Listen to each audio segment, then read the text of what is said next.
Senhoras e senhores, estamos iniciando mais um diálogo espírita. A doutrina espírita passada limpo. Façamos uma breve prece para a abertura deste trabalho. Felizes, muito felizes por estarmos aqui. Por isso agradecemos a Deus nosso Pai, ao Divino Mestre Jesus, aos nossos espíritos protetores, por termos alcançado mais uma marca nas nossas vidas. Mais um dia, cada dia é um livro a ser escrito. E estamos escrevendo mais um dia na nossa vida. Muito obrigado, Pai. Muito obrigado, Jesus, por essa dádiva de nos concedermos caminhar juntos. Que nós possamos cada vez nos irmanarmos mais e continuar essa caminhada num caminho pedregoso ou florido, depende de cada um de nós, como assim nos sentirmos, e que nós possamos, um caminho ou outro, nos sentirmos bem, para prosseguirmos a jornada, rumo à perfeição relativa que poderemos alcançar aqui na Terra. Muito obrigado por tudo. Que assim seja. O trabalho de hoje intitula-se Sempre Vivos. Ora, Deus não é de mortos, mas sim de vivos. Por isso vós errais muito. Olha só a frase que Jesus deixou em Marcos, capítulo 12, versículo 27. Emmanuel nos explica essa passagem. Considerando as convenções estabelecidas em nosso trato com os amigos encarnados, de quando em quando nos referimos à vida espiritual utilizando a palavra morte, nessa ou naquela sentença de conversação usual. No entanto, é imprescindível entendê-la, não por cessação, e sim por atividade transformadora da vida. Espiritualmente falando, apenas conhecemos um gênero temível de morte, a da consciência denegrida no mal, torturada de remorso ou paralítica nos despenhadeiros que marginam a estrada da insensatez e do crime. É chegada a época de reconhecermos que todos somos vivos na criação eterna. Em virtude de tardar semelhante conhecimento dos homens, é que se verificam grandes erros. Em razão disso, a Igreja Católica Romana criou, em sua teologia, um céu e um inferno artificiais. Diversas coletividades das organizações evangélicas protestantes apegam-se à letra, crentes de que o corpo, vestimenta material do espírito, ressurgirá um dia dos sepulcros, violando os princípios da natureza.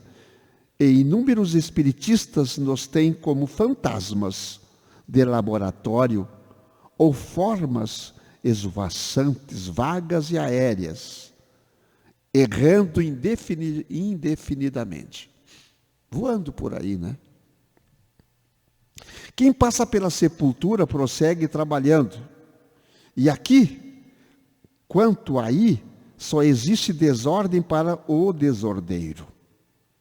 Na crosta da terra, ou além de seus círculos, permanecemos vivos invariavelmente.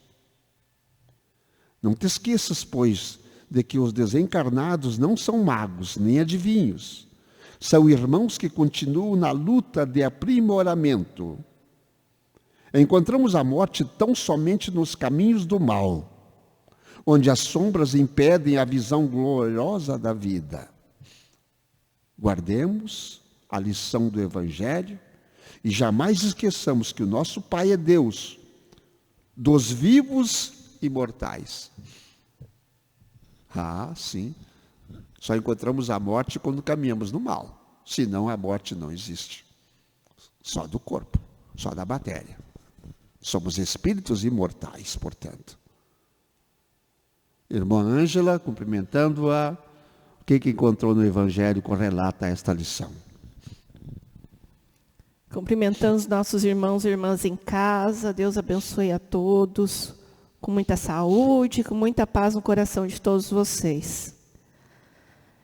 No Evangelho segundo o Espiritismo, nós vamos adentrar lá no capítulo 2, Meu reino não é deste mundo, no item 2, a vida futura. Antes de nós falarmos sobre o Evangelho, nós temos que entender por que Jesus falou essa frase. Existia na época os saduceus, que eram mais ligados aos templos, eles eram mais religiosos, né? Embora eles sendo muito religiosos, eles não acreditavam na ressurreição.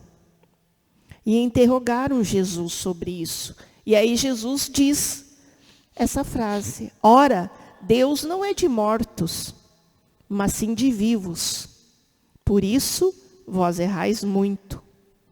Então nós temos ainda hoje, né, na nossa mente, muitas vezes, que há morte no espírito, e não há morte no espírito. Há apenas a morte do corpo físico. E a doutrina espírita veio trazer esse Consolador prometido, essa elucidação muito clara. A vida continua.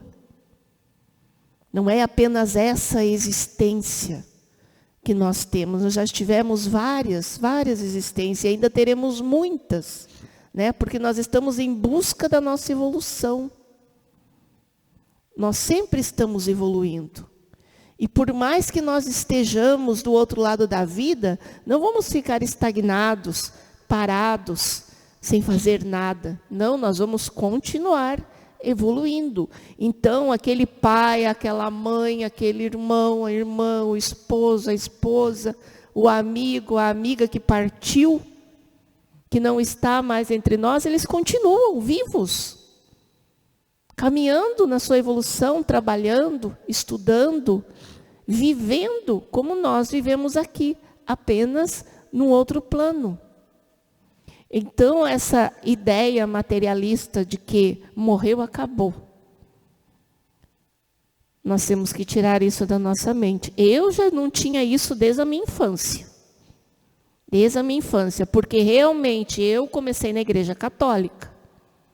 A mediunidade se manifesta cedo, e aí você vai, tem que ir na missa para afastar os fantasmas, como diz aqui.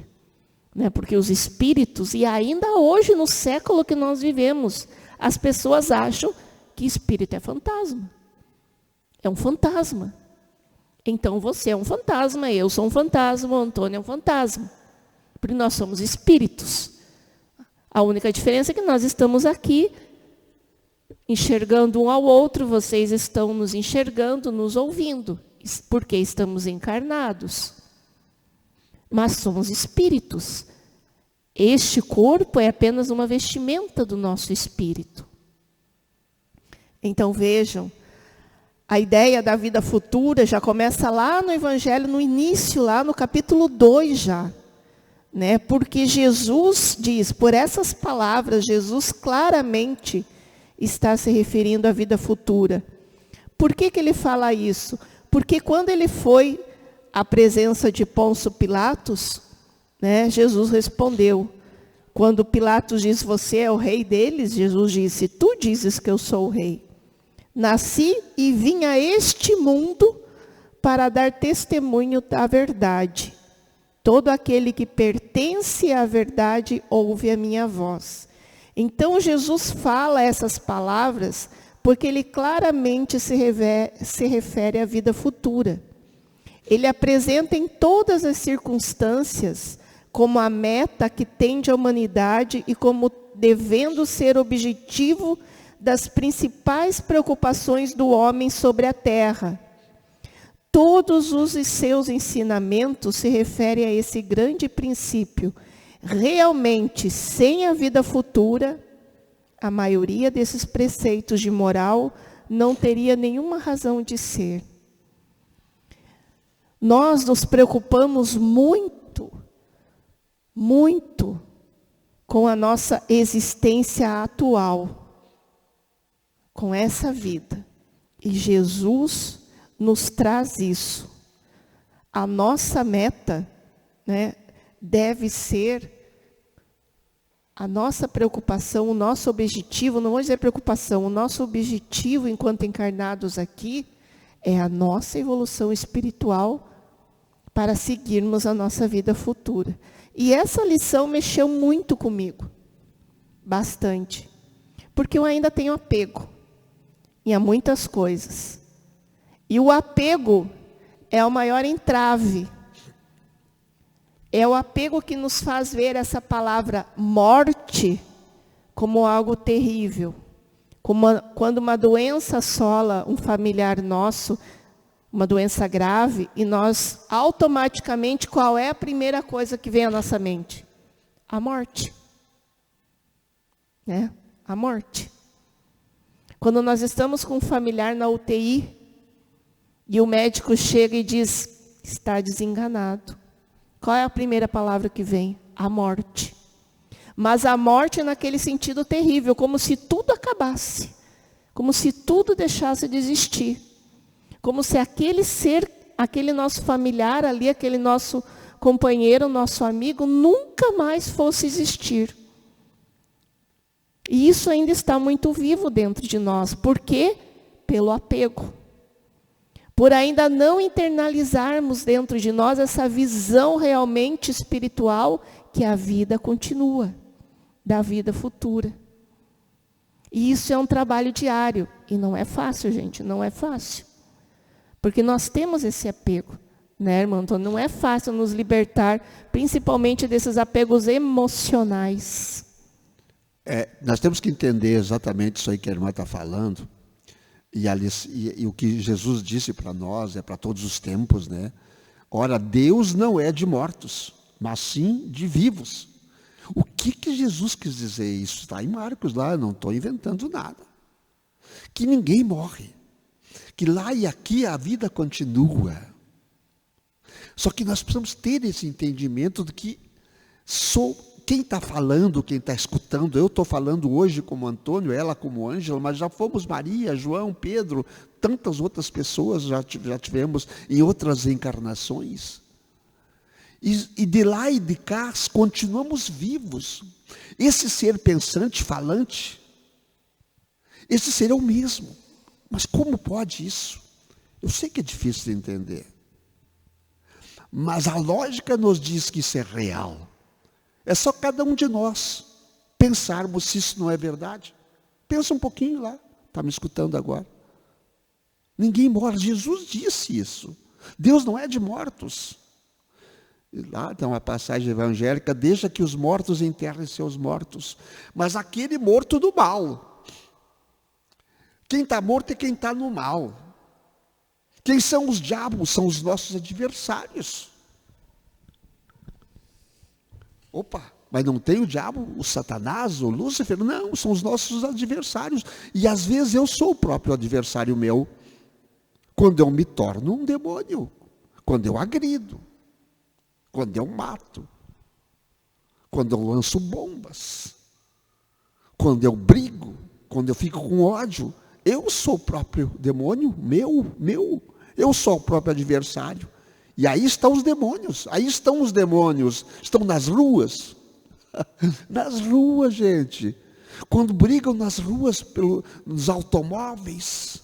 Quando saem para fora armados, atirando um ao outro, ou agredindo-se. São os diabos que estão ali. Esse é o nosso adversário maior. Isso que nós temos que combater. Aí está a morte.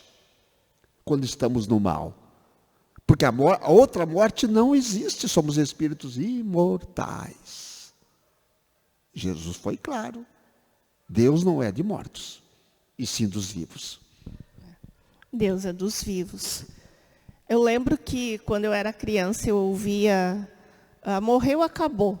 Muitas vezes eu ouvia isso de algumas pessoas, até dentro da Igreja Católica, dizendo, morreu, acabou.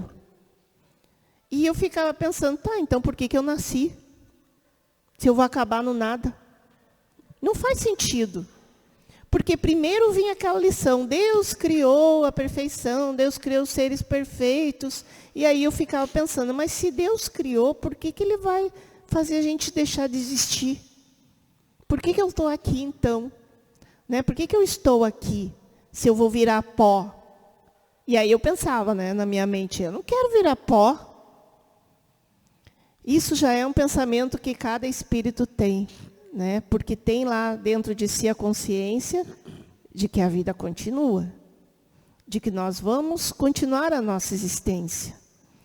Ainda falando nessa questão da morte em si, da não aceitação dela, de vermos muito apenas o lado material, há uma questão ali de preparo da nossa religiosidade.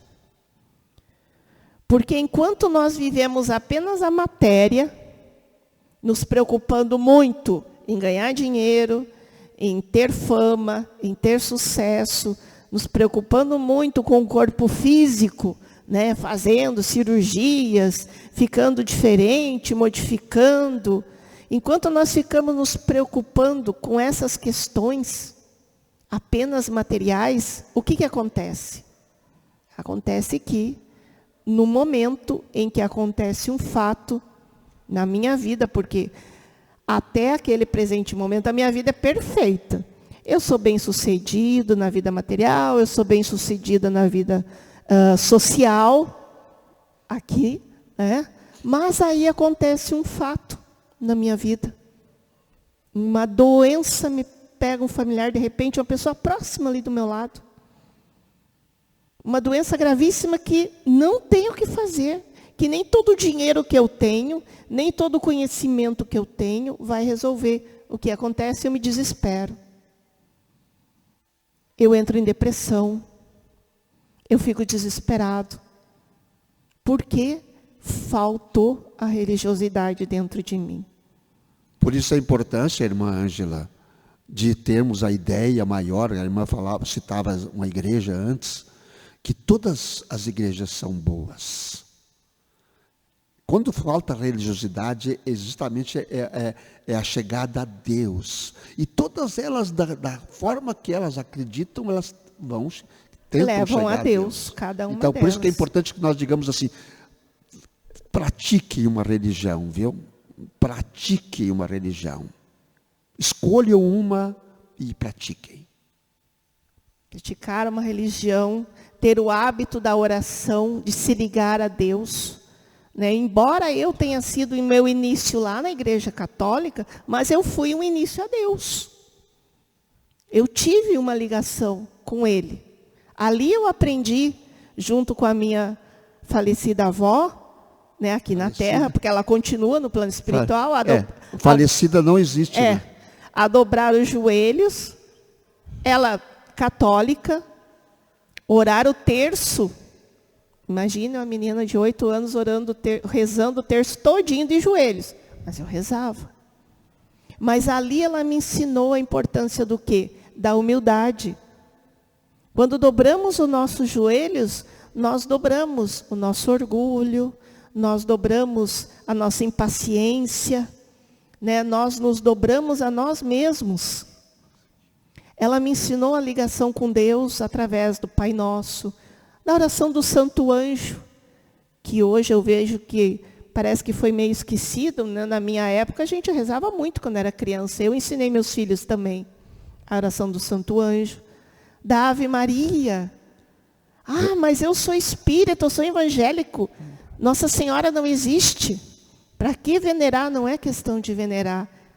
Ela foi e continua sendo um espírito de uma importância grandiosa, de um amor incondicional imenso. Então, essa ligação com essa religiosidade divina, né, com essa espiritualidade maior é que nós precisamos ter. Quantas pessoas cometem suicídio? Porque não tem nada. Porque tem tudo e não tem nada. E não tem nada ao mesmo tempo. Porque só tem matéria. Não creem em mais nada. Por isso que a crença em Deus é o mais importante. Por isso, senhores pais, a educação da família começa em casa. Começa com os filhos. Leve os seus filhos numa religião. Desde a barriga da mãe, levem sim. Escolham uma e frequentem-na. Porque eles têm no futuro assim, algo a mais do que a matéria que nós enxergamos aí. Quantos suicídios têm acontecido porque as pessoas querem, acabou, para mim acabou, o que mais que eu quero nesta vida? Não ter mais nada, então quer acabar com tudo, não vai ter mais nada mesmo, a matéria acabou para ele. Mas se ele tiver a crença que tem um ser maior, que nos criou e que nos quer sempre do seu lado, ele não vai tirar a vida, ele vai procurar um recurso maior. Isso é importante. É muito importante essa questão, a gente sempre bate nesse ponto, né? A questão da família, né? Porque tudo começa dentro da nossa casa, lá naquele pequenino círculo doméstico, mesmo nem tendo filho, nem tendo filhos, o esposo e a esposa ali, os dois, o casal, seja o casal da forma que for, entre duas pessoas, ali começa, dentro daquele lar. A energia que você vai trabalhar, né? A energia que você vai criar naquele ambiente, ela vai se dissipar para fora. Você vai carregar para fora. E se tem os filhos, aí você acaba se tornando o quê? Como diz o Emmanuel, professor. E os pais não se dão conta disso, que nós somos os primeiros professores dos nossos filhos. E muitas vezes a gente pensa, se eu tivesse educado diferente, se eu tivesse ensinado diferente. É o professor. Nós tivemos os nossos, foram os nossos pais, nossos avós, nossos tios, né, a nossa família em si. Então, todos eles tiveram essa importância na nossa vida. Então, a importância de nós sermos bons pais, né, bons avós, bons tios. E qual é a melhor forma de educar? Emmanuel também já dizia através do Chico. O exemplo. O exemplo. Porque aí tu ensina a criança a não mentir, né, Antônio? Diz assim, você não pode mentir. Aí chega uma pessoa que você não quer atender, você já diz para o teu filho, vai lá e diz que a mãe não está. A criança não está, mas aí não era para mentir, agora eu vou mentir. Então, muitas vezes nós nos contradizemos, né, nas nossas atitudes. E aí é o exemplo que nós estamos dando. E a questão da religiosidade é algo que nós devemos trabalhar desde pequeno. Esse fato que aconteceu na minha infância, eu tenho muito vivo até hoje. Marcou. É como se eu estivesse vendo agora a cena daquela menina ali, com o rosário na mão, a avó do lado, de joelho dobrado, na cama, à beira da cama, orando. Isso me traz uma paz, uma tranquilidade, e não é uma saudade dolorida, porque ela está no plano espiritual. Não, é uma gratidão, um agradecimento àquele Espírito por ter me ensinado isso. Porque durante a minha existência, muitos erros eu cometi. Muitos. Mas se não fosse aquela base que foi dada àquela menina naquela época, talvez eu não estaria aqui hoje. Porque aquela base foi se construindo pouco a pouco e dando força para o espírito, dando coragem. E é essa religiosidade que nós temos que construir em nós. A vida é uma construção. Vamos continuar construindo para o bem? Irmã Ângela, por favor, encerra com a prece. Então, que cada um, neste momento, onde estiver na sua casa, né, possa se ligar a Deus, se você quiser colocar o teu copo d'água, a tua garrafinha, para que ela seja energizada. Ela irá ser com a tua fé, com a fé em Deus, o nosso Mestre Jesus, em si mesmo. Então, queremos agradecer por todo o auxílio que nos é dado, sempre para cada um de nós.